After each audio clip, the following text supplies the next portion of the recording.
Hi, നമ്മൾ ഇന്ന് discuss ചെയ്യാൻ പോകുന്നത് block 4 unit 5 essay writing. So essay writing എന്ന് പറഞ്ഞിട്ടുണ്ടെങ്കിൽ it is basically a structured way of presenting ideas, arguments or reflections in prose form. അപ്പോൾ there are many ways of writing an essay and many different kinds of essays. അപ്പോൾ ആ എസ്സേസിനെ നമുക്ക് 4 major types ആയിട്ട് ക്ലാരിറ്റിക്ക് വേണ്ടി divide ചെയ്യാം. There are expository essays, there are narrative essays, there are persuasive essays and descriptive essays. അതെന്താണ് expository essays?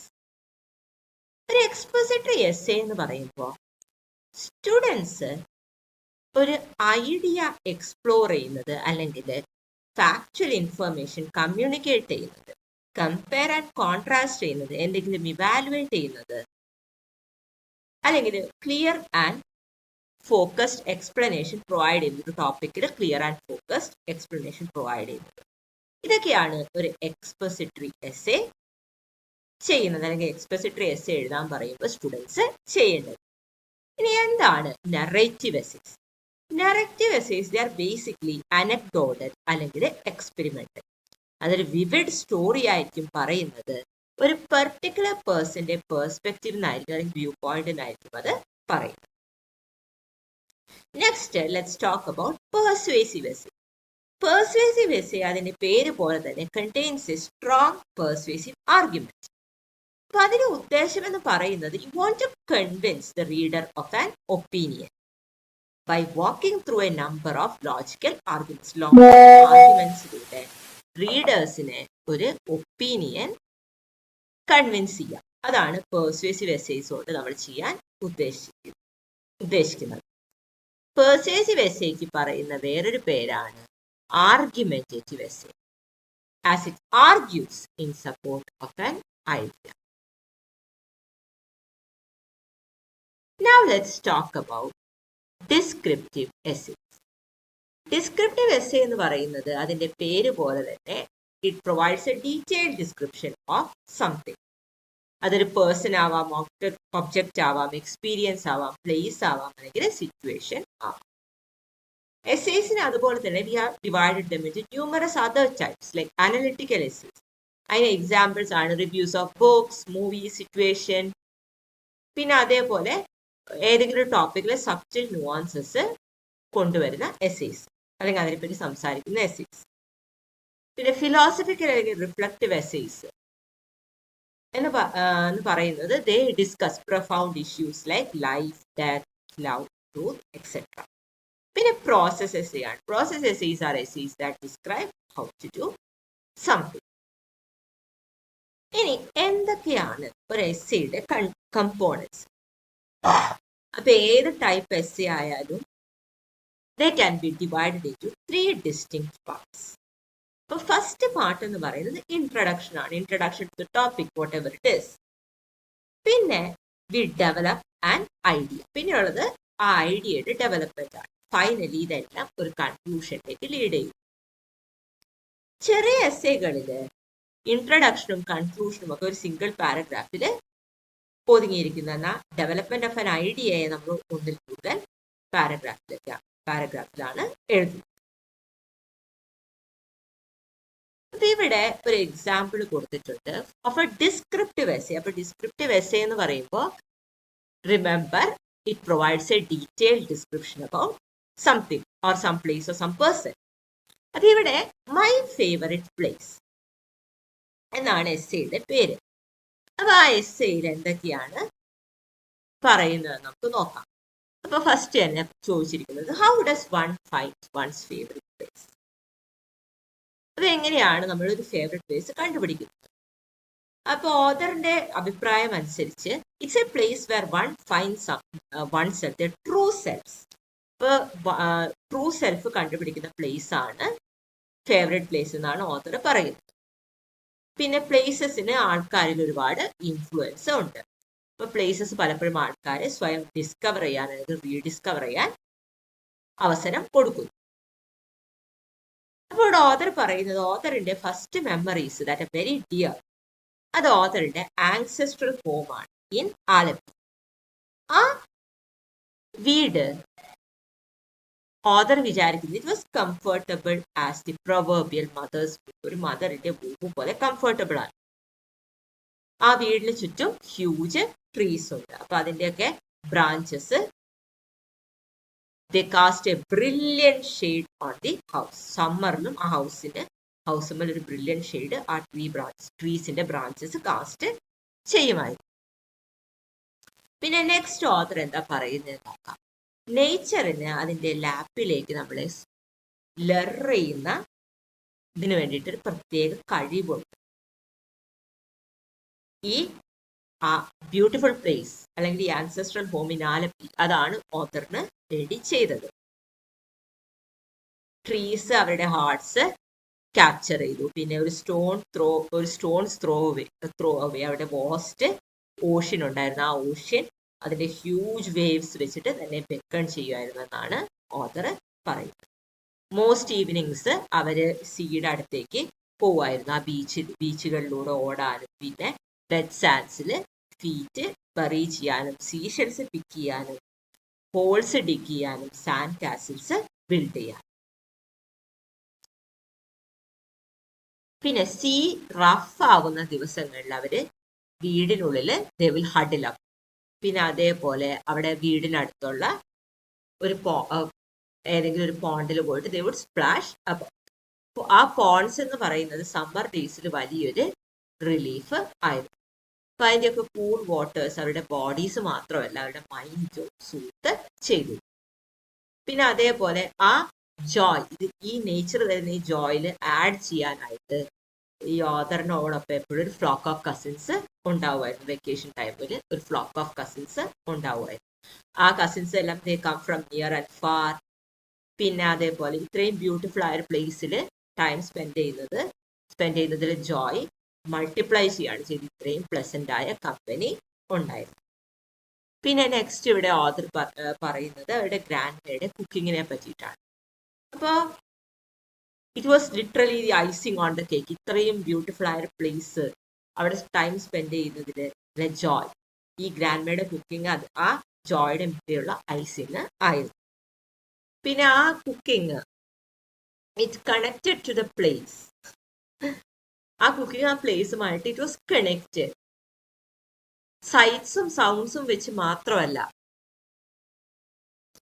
Through the tempting വാസ് of delicious recipes. ആ delicious ആയിട്ടുള്ള ഫുഡ് കുക്ക് ചെയ്യുന്ന അറോമയിലൂടെ ആ പ്ലേസ് മുഴുവനും കണക്റ്റഡ് ആയിരുന്നു ത്രൂ ഗ്രാൻഡ് മാസ് കുക്കിംഗ്. അപ്പൊ ഇതെല്ലാം ആലപ്പിയെ തന്റെ ഫേവറേറ്റ് പ്ലേസ് ആക്കുന്നു എന്നാണ് ഓതർ പറയുന്നത്. പിന്നെ as A child the author's heart leapt with joy at the thought of going to Alapi. പിന്നെ adult ആയിരിക്കുമ്പോഴും it still provides so much joy. The prospect of being in such a beautiful and serene place provides so much joy to the author. അപ്പോൾ ഈ essay example നോക്കുകയാണെങ്കിൽ you can see അല്ലെ, ഇത് full of descriptions ആണ് about the place, the author's ancestral home, പിന്നെ grand മേയുടെ cooking, the joys of playing. അപ്പോൾ it's full of description. So നമുക്ക് ഡിസ്ക്രിപ്റ്റീവ് എസ്സേയുടെ മെയിൻ ക്യാരക്ടറിസ്റ്റിക് ഇതിൽ കാണാനായിട്ട് പറ്റും. ഇനി ഇവിടെ രണ്ടാമത്തെ എക്സാമ്പിൾ തന്നിരിക്കുന്നത് ഒരു പെർസ്വേസീവ് എസ്സേ ആണ്. And it's talking about why are alternative medicines still popular. Alternative medicines they have played a significant role. Diseases heal ചെയ്യാനായിട്ട് സിഗ്നിഫിക്കൻറ്റ് റോള് പ്ലേ ചെയ്തിട്ടുണ്ട് ഫോർ സെഞ്ചുറീസ്. അപ്പൊ അതിന്റെ പോപ്പുലാരിറ്റി അവസാനിക്കുന്നതിന്റെ ലക്ഷണമൊന്നും കാണുന്നില്ല. പിന്നെ ഓൾട്ടർനേറ്റീവ് മെഡിസിൻസ് യൂസ് ചെയ്യുന്നതിൽ ആയിട്ട് link ചെയ്തിട്ടുള്ള ബെനിഫിറ്റ്സ് അതിലൊരു വേവ് ഓഫ് ഇൻട്രസ്റ്റ് ആണ് ക്രിയേറ്റ് ചെയ്തിരിക്കുന്നത്. ഓൾട്ടർനേറ്റീവ് മെഡിസിൻ എന്ന് പറയുമ്പോൾ അതൊരു വൈഡ് വെറൈറ്റി ഓഫ് ട്രീറ്റ്മെന്റ്സ് ആണ്. അതിൽ പലതും അൺഓർത്തഡോക്സ് ആയിട്ടാണ് അറിയപ്പെടുന്നത്. പക്ഷെ അതിന് മോഡേൺ മെഡിസിന് മീതെ ഒരുപാട് അഡ്വാൻറ്റേജസ് ഉണ്ടെന്നാണ് ഈ എസ്സേയുടെ ഓതർ പറയുന്നത്. അപ്പോൾ ഓൾട്ടർനേറ്റീവ് മെഡിസിൻ എന്ന് പറയുമ്പോൾ they are capable of health benefits that modern medicines may not be able to achieve. Modern മെഡിസിന് അച്ചീവ് ചെയ്യാൻ പറ്റാത്ത ഹെൽത്ത് ബെനിഫിറ്റ്സ് ഓൾട്ടർനേറ്റീവ് മെഡിസിൻ ഉണ്ടെന്നാണ് ഇവിടെ ഓതർ പറയുന്നത്. പക്ഷെ ഓൾട്ടർനേറ്റീവ് മെഡിസിന്റെ പ്രാക്ടീസസ് എന്ന് പറയുമ്പോൾ അത് ട്രഡീഷണൽ അല്ലെങ്കിൽ സ്റ്റാൻഡേർഡ് ആയിട്ട് നമ്മൾ കണക്കാക്കുന്നില്ല. അതുകൊണ്ട് തന്നെ പലപ്പോഴും ഓൾട്ടർനേറ്റീവ് മെഡിസിൻസ് ക്രിട്ടിസൈസ് ചെയ്യപ്പെടാറുണ്ട്. പിന്നെ ഓൾട്ടർനേറ്റീവ് മെഡിസിൻസിന്റെ യൂസിനെതിരെ സംസാരിക്കുന്ന ഒരുപാട് പേരുണ്ട്. There are many detractors. പിന്നെ ഓതർ പറയുന്നത് എന്താ വെച്ചിട്ടുണ്ടെങ്കിൽ alternative medicines they should not be misunderstood. അത് ക്വാക്ക് റെമഡീസ് ആണെന്ന് മിസ്അണ്ടർസ്റ്റാൻഡ് ചെയ്യാൻ പാടില്ല. അതേപോലെ അത് പുവറിന് വേണ്ടിയിട്ടുള്ള മെഡിസിൻ ആണ്. മോഡേൺ മെഡിസിൻ അഫോർഡ് ചെയ്യാൻ പറ്റാത്ത പുവറിന് വേണ്ടിയിട്ടുള്ള മെഡിസിൻസ് ആണെന്ന് നമ്മൾ മിസ്അണ്ടർസ്റ്റാൻഡ് ചെയ്യാൻ പാടില്ല. ഒരുപാട് ആൾക്കാർ ഓൾട്ടർനേറ്റീവ് മെഡിസിൻസ് യൂസ് ചെയ്യുന്നത് അത് ബെറ്റർ ഓൾട്ടർനേറ്റീവ് ആണെന്ന് അണ്ടർസ്റ്റാൻഡ് ചെയ്തുകൊണ്ടാണ്. അതേപോലെ ലെസ് ഇൻക്ലൂസീവ് ആണ്, ലെസ് സൈഡ് എഫക്ട്സ് ഉള്ളൂ എന്നൊക്കെ അണ്ടർസ്റ്റാൻഡ് ചെയ്തുകൊണ്ടാണ് അവര് യൂസ് ചെയ്യുന്നത്. പിന്നെ ഇവിടെ ഓതർ പറയുന്നത് നമുക്ക് ആർഗ്യൂ ചെയ്യാം, അതായത് ഒരു സ്റ്റാൻഡേർഡ് ഹോസ്പിറ്റൽ റൂമിനോട് കമ്പീറ്റ് ചെയ്യാൻ ഒന്നിനും പറ്റില്ല with modern equipments, with sophisticated tools. പക്ഷെ ഓൾട്ടർനേറ്റീവ് മെഡിസിൻ നമ്മൾ ബ്രാഞ്ചസ് ആയിട്ടല്ല കാണുന്നതെങ്കിൽ നമുക്കതിനെ എന്താ പറയുക, we can consider them as a system that works to improve human health. അതിൻ്റെതായ യുണീക്ക് വേയിൽ ഹെൽത്ത് ഇംപ്രൂവ് ചെയ്യാൻ യൂസ് ചെയ്യുന്ന സിസ്റ്റമായിട്ട് നമുക്കതിനെ കാണാനായിട്ട് പറ്റണമെന്നാണ് ഇവിടെ ഓതർ പറയുന്നത്. പിന്നെ നെക്സ്റ്റ് ഓതർ പറയുന്നത്, അതായത് സൊഫിസ്റ്റിക്കേറ്റഡ് എക്യുപ്മെന്റ്സ് ഇല്ല എന്നുള്ളത് അതിനെ ഓൾട്ടർനേറ്റീവ് മെഡിസിൻസിനെ ലെസ് ഇഫക്റ്റീവ് ആക്കുന്നില്ല. അവരുടേതായ യൂണിക് പ്രോപ്പർട്ടീസ് ഉണ്ട്, പിന്നെ അവരുടേതായ ഫങ്ഷൻസ് ഉണ്ട് in sorting many health related issues.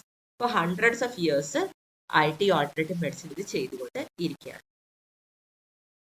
ഇന്ത്യയിൽ ആയുഷ് എന്നാണ് ministry of alternative system of മെഡിസിൻസിന്റെ പേര്. Ministry of AYUSH education research encourage ചെയ്യാണ്. Ayurveda, yoga, naturopathy, Unani, Siddha, Sowa Rigpa and homeopathy ഒക്കെ റിസർച്ച് എൻകറേജ് ചെയ്യാണ്.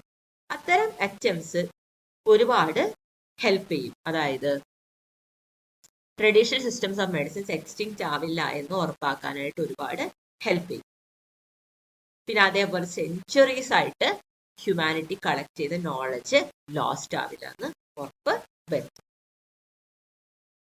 പിന്നെ എന്താണ് നമുക്ക് ഓൾട്ടർനേറ്റീവ് സിസ്റ്റം ഓഫ് മെഡിസിനിൽ ചെയ്യാൻ പറ്റുന്നത്? We should not wish them away. റിസർച്ചും ഡെവലപ്മെന്റും നമ്മൾ എൻകറേജ് ചെയ്യാണ് വേണ്ടത്. അതിന്റെ ഷോർട്ട് ഫോൾസും ഫ്ലോസും ഓവർകം ചെയ്യാനും അത് ബെറ്ററായി ഹ്യൂമാനിറ്റിക്ക് ഹെൽപ്പ് പ്രൊവൈഡ് ചെയ്യാനും അതിനെ എനേബിൾ ചെയ്യാനായിട്ട് റിസർച്ചും ഡെവലപ്മെന്റും നമ്മൾ എൻകറേജ് ചെയ്യാണ് വേണ്ടത് എന്നാണ് ഓതർ പറയുന്നത്. So that they can deal with health challenges in a better and more efficient way. അപ്പൊ ഇതൊരു പെർസ്വേസീവ് എസ്സേ ആണ്. ഇവിടെ ഓതർ ഓൾട്ടർനേറ്റീവ് മെഡിസിൻ വേണ്ടി വാദിക്കുകയാണ്. ഓതർ ഓൾട്ടർനേറ്റീവ് മെഡിസിന് വേണ്ടി വാദിക്കുക മാത്രമല്ല, the author is also encouraging, അല്ലെ, they are also encouraging research and development. അപ്പൊ നല്ല രീതിയിൽ അതിനെപ്പറ്റി പഠിക്കുന്നത് എൻകറേജ് ചെയ്യാനാണ് ഈ ഒരു എസ്സേയിലൂടെ ഓതർ ശ്രമിക്കുന്നത്. അതേപോലെ ഓൾട്ടർനേറ്റീവ് മെഡിസിനെ പറ്റിയുള്ള പ്രിജുഡിസസ് മാറ്റി വെക്കണമെന്നും ഓതർ ഈ എസ്സേയിൽ ആവശ്യപ്പെടുകയും ചെയ്യുന്നു. Now let's look at an example for narrative essay. അപ്പോൾ ഇവിടെ കൊടുത്തിരിക്കുന്ന എസ്സേയുടെ പേര് എ ട്രിപ്പ് ടു മാനസ സരോവർ.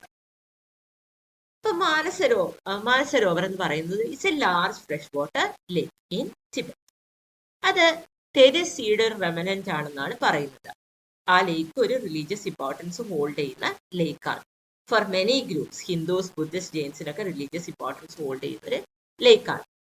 ഇവിടെ ഓതർ പറയുന്നത്, ഞാൻ കേട്ടിട്ടുണ്ട് about the visual splendour of how beautiful it is. അപ്പൊ അതുകൊണ്ടാണ് ഞാൻ എൻ്റെ ബാഗ് പാക്ക് ചെയ്തത്, ലീവ് ചെയ്തത് ഇത് first opportunity to see Manasarovar. അപ്പൊ മാനസരോവറിനടുത്താണ് മൗണ്ട് കൈലാഷ് ഉള്ളത്. ആ മൗണ്ടൻ ആണ് it's considered to be the abode of lord Shiva. ആ പ്ലേസ് ഒരു ജിയോളജിക്കൽ വണ്ടറാണ്. പക്ഷെ മോസ്റ്റ് വിസിറ്റേഴ്സിന് അത് അവരുടെ സ്പിരിച്വൽ ക്വസ്റ്റ്യൻ്റെ ഒരു ഭാഗമാണ്.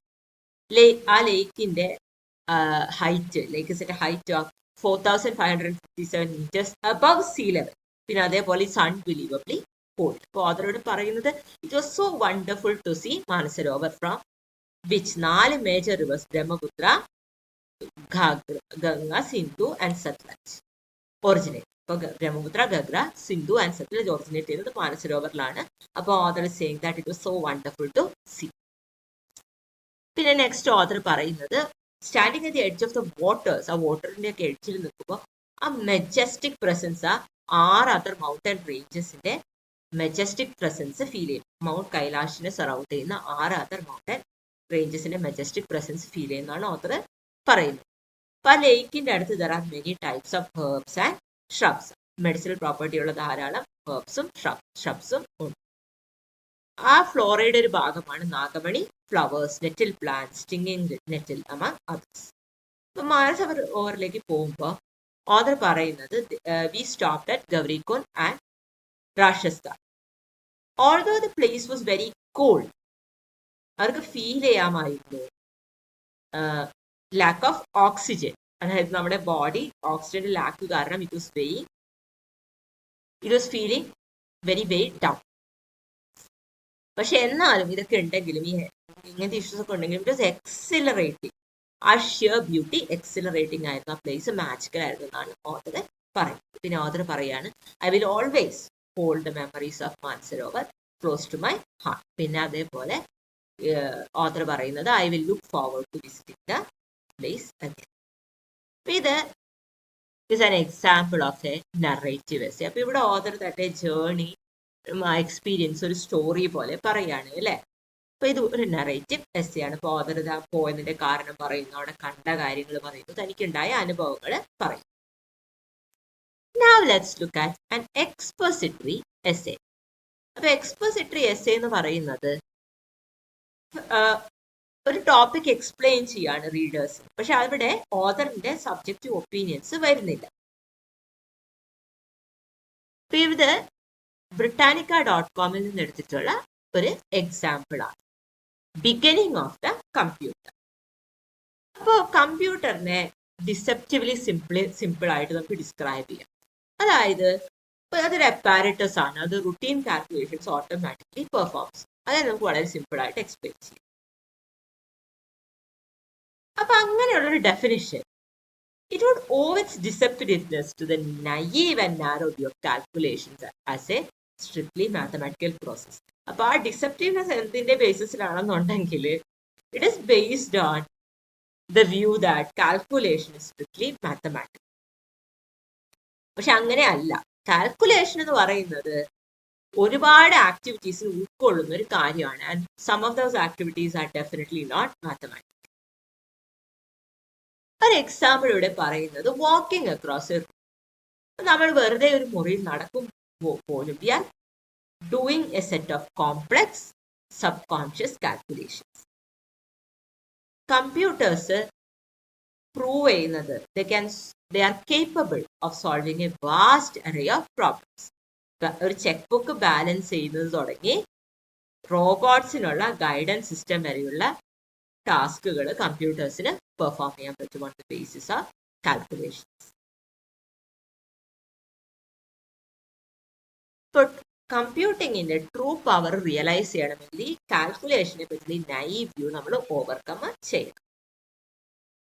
ഈ കമ്പ്യൂട്ടറിനെ ഈ വേൾഡിലേക്ക് കൊണ്ടുവന്ന ഇൻവെന്റേഴ്സ് പഠിക്കേണ്ട ഒരു കാര്യം ഉണ്ടായിരുന്നു. അവർ ഒരു നമ്പർ ക്രഞ്ചറിനെ അല്ല, ഒരു നമ്പർ വെച്ച് മാത്രം വർക്ക് ചെയ്യുന്ന ഒരു സാധനത്തിനെ അല്ല അവർ ഇൻവെന്റ് ചെയ്യുന്നത്, ഒരു കാൽക്കുലേറ്ററിനെ അല്ല അവർ ഇൻവെന്റ് ചെയ്യുന്നതെന്ന് മനസ്സിലാക്കേണ്ടതായിട്ടുണ്ടായി. ഒരു എക്സാമ്പിൾ പറയുകയാണെങ്കിൽ അവർ പഠിക്കേണ്ടി വന്നൊരു കാര്യം എന്താണെന്ന് വെച്ചിട്ടുണ്ടെങ്കിൽ ഓരോ പുതിയ കാൽക്കുലേഷൻ ചെയ്യാനും ഓരോ പുതിയ കമ്പ്യൂട്ടർ നമ്മൾ ഇൻവെന്റ് ചെയ്യേണ്ടത് ഇല്ല. ഒരു കമ്പ്യൂട്ടറിന് ന്യൂമറസ് പ്രോബ്ലംസ് സോൾവ് ചെയ്യാനായിട്ട് പറ്റും. പിന്നെ അവർ പഠിക്കേണ്ടതായിട്ടുള്ള വേറൊരു കാര്യം എന്താ വെച്ചിട്ടുണ്ടെങ്കിൽ എങ്ങനെയാണ് ഒരു ജനറൽ പ്രോബ്ലം സോൾവിങ് കമ്പ്യൂട്ടറിനോട് എന്ത് പ്രോബ്ലം ആണ് സോൾവ് ചെയ്യേണ്ടതെന്ന് പറയാം, എന്താണ് ചെയ്യേണ്ടതെന്ന് പറഞ്ഞു കൊടുക്കുക എങ്ങനെയാണ്. ഇൻ അതർ വേർഡ്സ് നമുക്ക് എല്ലാവർക്കും മനസ്സിലാവുന്ന ഒരു വാക്കാണ് programming. In other words what they had to invent was programming. അപ്പൊ അവർക്ക് എന്താ പറയാ, ഇങ്ങനൊരു ഡിവൈസ് ഡെവലപ്പ് ചെയ്യുന്നതിൽ ചെയ്യുമ്പോൾ വരുന്ന എല്ലാ ഹെഡി ആയിട്ടുള്ള പ്രോബ്ലംസ് സോൾവ് ചെയ്യേണ്ടതായിട്ട് വന്നു. അതായത് ഡിസൈൻ ഇംപ്ലിമെന്റ് ചെയ്യുക, പിന്നെ ആ സാധനം ആക്ച്വലി ബിൽഡ് ചെയ്യുക. ഈ പ്രോബ്ലംസ് ഒക്കെ സോൾവ് ചെയ്യുന്നതിന്റെ ഹിസ്റ്ററിയാണ് കമ്പ്യൂട്ടറിന്റെ ഹിസ്റ്ററി എന്ന് നമ്മൾ പറഞ്ഞ് കഴിഞ്ഞു. അപ്പോൾ you can easily see that this is a strict presentation of facts. അപ്പോൾ കമ്പ്യൂട്ടറിന്റെ ഹിസ്റ്ററിയെ പറ്റിയും കമ്പ്യൂട്ടർ ഡിസൈൻ ചെയ്യുമ്പോൾ എന്തായിരുന്നു അത് ഇൻവെന്റ് ചെയ്തവരുടെ മനസ്സിൽ എന്നതിനെ പറ്റിയിട്ടും, പിന്നെ അതേപോലെ എന്താണ് ഒരു കമ്പ്യൂട്ടർ, എന്താണ് കാൽക്കുലേഷൻ എന്നതിനെ പറ്റിയിട്ടൊക്കെ ഒരു ഐഡിയ ആണ് ഈ എസ്സേ തരുന്നത്. ബട്ട് ഓതർ തന്നെ സബ്ജക്റ്റീവ് ആയിട്ടുള്ള ഒപ്പീനിയൻസ് അതിലേക്ക് കൊണ്ട് വരുന്നുണ്ട്. അപ്പോൾ this is an expository essay. ആ ടോപ്പിക്കിനെ പറ്റി പറയുന്നുണ്ട്, എന്നാൽ സബ്ജക്റ്റീവ് ആയിട്ട് ഒപ്പീനിയൻ വരുന്നത്. ഇനി നമ്മൾ നോക്കേണ്ടത് എന്താണ് നല്ലൊരു എസ്സേയുടെ ഫീച്ചേഴ്സ്. അപ്പൊ നല്ലൊരു എസ്സേ എന്ന് പറയുമ്പോൾ ഇറ്റ് റിക്വയേഴ്സ് കെയർഫുൾ പ്ലാനിങ്. നല്ലൊരു എസ്സേക്ക് നല്ല പ്ലാനിങ് ആവശ്യമായിട്ട് ഉണ്ട്. ആക്യുറേറ്റ് ഇൻഫർമേഷൻ പ്രസന്റ് ചെയ്യണം. പിന്നെ അതേപോലെ ആവശ്യമില്ലാത്ത ഇൻഫർമേഷൻ നമ്മൾ റിജക്റ്റ് ചെയ്യണം. പിന്നെ അതുപോലെ നല്ലൊരു എസ്സേ എന്ന് പറയുമ്പോൾ ഓവർലി വേർഡി അല്ല, വേഗം അല്ല. It is very concise and clear in its vision. അപ്പൊ എന്താണ് പറയാനുള്ളത് നല്ലൊരു എസ്സേക്ക് എപ്പോഴും ഒരു ധാരണ ഉണ്ടായിരിക്കും. പിന്നെ നല്ലൊരു എസ്സേ എപ്പോഴും ഒബ്ജക്റ്റീവ് ആയിരിക്കും. എത്രത്തോളം ഒബ്ജക്റ്റീവ് ആവാൻ പറ്റുമോ അത്രത്തോളം ഒബ്ജക്റ്റീവ് ആയിരിക്കും. ഓതറിന്റെ ഓൺ വ്യൂ പോയിന്റ് കൊണ്ടുവരുമ്പോഴും പ്രെജുഡിസ്ഡ് അല്ലെങ്കിൽ ബയസ്ഡ് ആയിരിക്കില്ല നല്ലൊരു എസ്സേ എന്ന് പറഞ്ഞിട്ടുണ്ടെങ്കിൽ. പിന്നെ നല്ലൊരു എസ്സേയുടെ ലാംഗ്വേജ് എപ്പോഴും it would be appropriate to the content. കണ്ടന്റിന് അപ്രോപ്രിയേറ്റ് ആയിട്ടുള്ള ലാംഗ്വേജ് ആയിരിക്കും നല്ലൊരു എസ്സേയിൽ ഉപയോഗിക്കുന്നത്. ജാർഗൺസ് ഒരു സ്പെസിഫിക് ഗ്രൂപ്പ് ഓഫ് റീഡേഴ്സിന് വേണ്ടിയിട്ടുള്ള എസ്സേ ആണെങ്കിൽ മാത്രമേ ജാർഗൺസ് യൂസ് ചെയ്യുള്ളൂ. ആ സ്പെസിഫിക് ഗ്രൂപ്പ് ഓഫ് റീഡേഴ്സിന് ആ ജാർഗൺസ് മനസ്സിലാവുമെന്നുണ്ടെങ്കിൽ മാത്രമേ ജാർഗൺസ് ഒരു എസ്സേയിൽ യൂസ് ചെയ്യൂ. പിന്നെ ഒരു ഗുഡ് എസ്സേ എന്ന് പറയുന്നത് it be clear, it be concise, പിന്നെ അതിന് ചേരുന്നൊരു ടൈറ്റിൽ ഉണ്ടായിരിക്കും. So these are the properties of a good essay. പിന്നെ ഇവിടെ ചോദിച്ചിട്ടുണ്ട്, അതായത് ഈ തന്നിരിക്കുന്ന ഏതെങ്കിലും ടോപ്പിക്കിൽ ഒരു എസ്സേ അറ്റംപ്റ്റ് ചെയ്യാം. അപ്പോൾ ഈ പറയുന്ന ടിപ്സ് എല്ലാം ഫോളോ ചെയ്യണം. For example, it something like population explosion.